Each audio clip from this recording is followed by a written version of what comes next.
उल्हासनगरात बाजारपेठेतील एका नामांकित गारमेंटच्या दुकानात काम करणाऱ्या बांगलादेशी तरुणाला उल्हासनगर पोलिसांनी गजाआड केले। त्याच्या विरोधात भारतात बेकायदेशीर वास्तव्य केल्याचा गुन्हा दाखल करण्यात आलाय।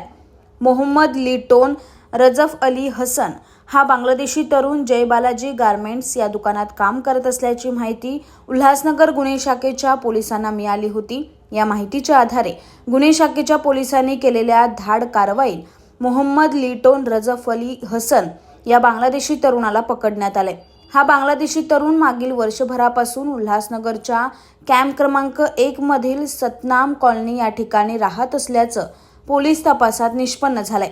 या बांगलादेशी घुसखोराचं मूळ गाव बांगलादेशमधील जेसोर जिल्ह्यातील रुद्रापूर असून तो अनधिकृतपणे भारतात प्रवेश करून उल्हासनगरात वास्तव्यास होता। काही दिवसापूर्वी उल्हासनगरात अनधिकृतपणे वास्तव्यास असलेल्या बांगलादेशी महिलेला अटक करण्यात आली होती। त्यामुळे असे किती बांगलादेशी उल्हासनगरात वास्तव्यास आहेत याचा तपास पोलीस करत आहे।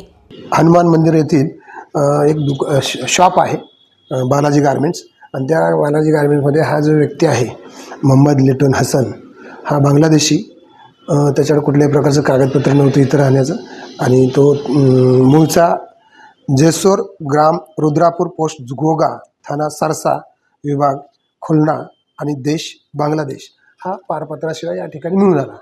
त्यामुळे त्याच्यावरती पासपोर्ट अधिनियम 1920 चे कलम 3(4) यासोबत 1946 विदेशी व्यक्ती अधिनियम चे कलम 3(13), 14 व ब याप्रमाणे कारवाई करण्यात आलेली आहे। या दरम्यान तो कोणाकडे राहत होता, त्याला कोणी आश्रय दिला होता यावर तर तपास केला जाईलच, पण भविष्यकाळात जर असा कोणी व्यक्तीला आश्रय दिला जाईल आणि त्याला सहकार्य केलं जाईल इथं राहण्यासाठी, तर अशा स्थानिक नागरिकांवर देखील कारवाई करण्यात येईल।